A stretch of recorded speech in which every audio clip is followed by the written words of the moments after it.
Dear students, আজিৰ ভিডিঅ'ত আমি আলোচনা কৰিম দশম শ্ৰেণীৰ প্ৰাচীন ভাৰতীয় শিক্ষা নামৰ চেপ্টাৰটি। এই চেপ্টাৰটি লিখিছে হেমচন্দ্ৰ গোস্বামীয়ে। প্ৰাচীন ভাৰতীয় শিক্ষাৰ লগত বৰ্তমান ভাৰতীয় শিক্ষা ব্যৱস্থাৰ তুলনা কৰিছে। এই চেপ্টাৰটিৰ পৰা যিবোৰ ইম্পৰ্টেণ্ট কুৱেশ্যন আছে তোমালোকে শিকিব লাগিব, সেই সকলোখিনি মই বাছনি কৰি দিছোঁ। তোমালোক সকলোৱে শিকিবা। আৰু যদি কোনো প্ৰশ্নৰ উত্তৰ তোমালোকৰ তাত নাথাকে, প্ৰশ্নটো লিখি কমেণ্ট কৰিবা, মই তাৰ উত্তৰ দিয়াৰ ব্যৱস্থা কৰি দিম। এতিয়া ব'লা ভিডিঅ'টি ষ্টাৰ্ট কৰোঁ।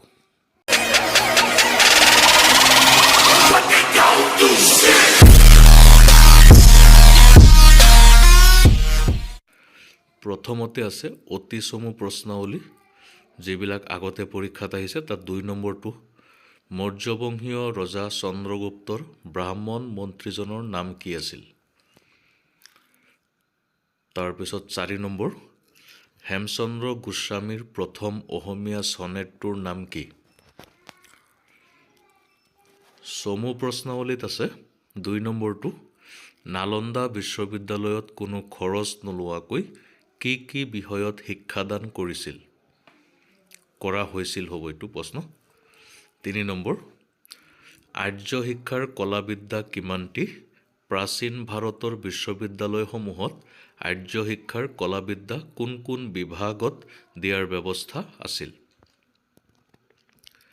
তাৰপিছত 6 নম্বৰ চোৱা, প্ৰাচীন ভাৰতত কেইটা বিশ্ববিদ্যালয় আছিল? প্ৰত্যেকৰে নাম লিখা। তাৰপিছত অতি চমু প্ৰশ্নাৱলী, সামবাভ্য কিছুমান প্ৰশ্ন দিয়া হৈছে, সেইবিলাক তোমালোকে শিকিবা। 1 নম্বৰ ইটালীয় ছনেটৰ আৰ্হিত বংগদেশত সৃষ্টি হোৱা চতুৰ্দশপদী কবিতাৰ ধাৰা অসমীয়া সাহিত্যলৈ বোৱাই অনা অসমীয়া সাহিত্যিকগৰাকী কোন? তাৰপিছত আছে 10 নম্বৰ আৰ্য শিক্ষাৰ মূলমন্ত্ৰ কি? 11 নম্বৰ আৰ্য শিক্ষাৰ মূলমন্ত্ৰক কিহৰ জৰিয়তে লাভ কৰিব পাৰি? 12 নম্বৰ পুৰুষাৰ্থ কি?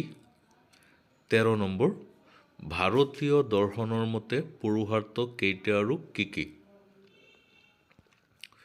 তাৰপিছত 15 নম্বৰ চোৱা, আৰ্য শিক্ষা অনুসৰি শিক্ষাৰ চৰম উদ্দেশ্য কি?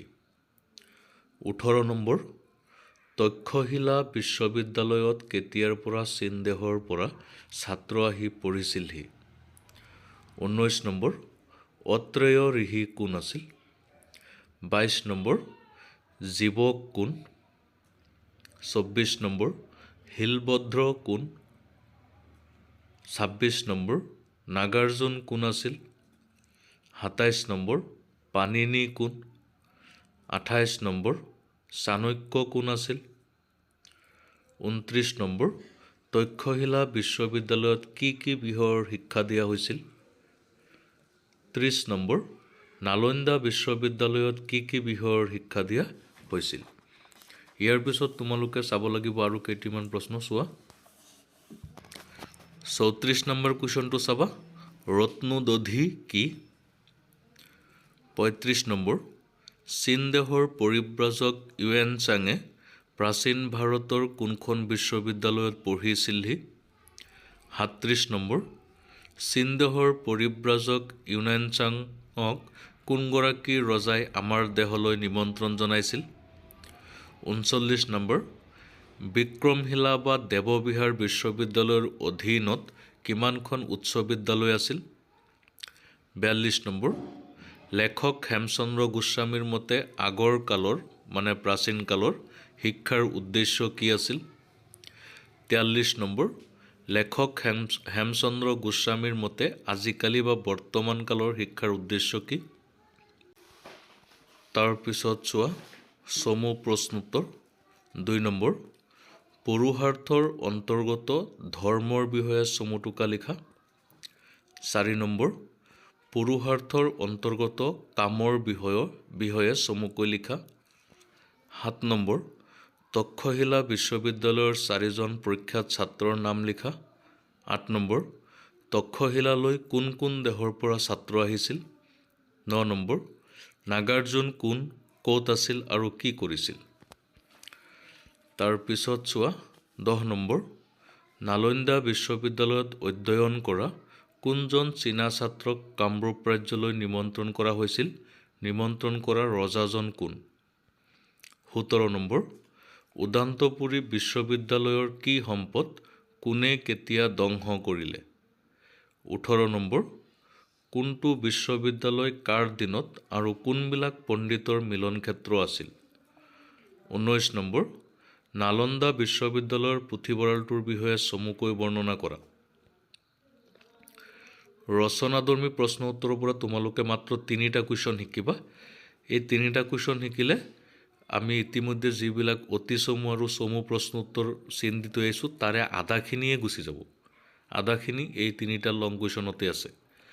1 নম্বৰটো হৈছে হেমচন্দ্ৰ গোস্বামীৰ চমু পৰিচয় দি সাহিত্য কৰ্মৰ আভাস দিয়া।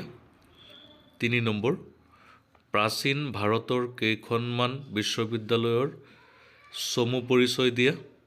5 নম্বৰ আৰ্য শিক্ষাৰ মূলমন্ত্ৰ মোক্ষ লাভ হ'লেও তাক কৰ্ম ভক্তি জ্ঞানৰ ভিতৰেদি পোৱাৰহে বিধান কৰিছে। বাক্য আৰিৰ তাৎপৰ্য বিশ্লেষণ কৰা। এইকেইটা প্ৰশ্ন তোমালোকে ভালকৈ শিকিবা। ইয়াৰ পৰা তোমালোকৰ পৰীক্ষাত কমন থাকিবই। এইটো চেপ্টাৰৰ পৰা যিখিনি কুৱেশ্যন আহিব ইয়াৰ পৰাই তোমালোকৰ কমন পৰিব। গতিকে কোনো চিন্তা নকৰাকৈ তোমালোকে ভালকৈ পঢ়া। আকৌ কৈছোঁ যদি কোনো প্ৰশ্নৰ উত্তৰ তোমালোকৰ তাত নাথাকে প্ৰশ্নটো লিখি কমেণ্ট কৰিবা, মই তাৰ উত্তৰ দিয়াৰ ব্যৱস্থা কৰিম। আজিলৈ ইমানখিনি, ধন্যবাদ।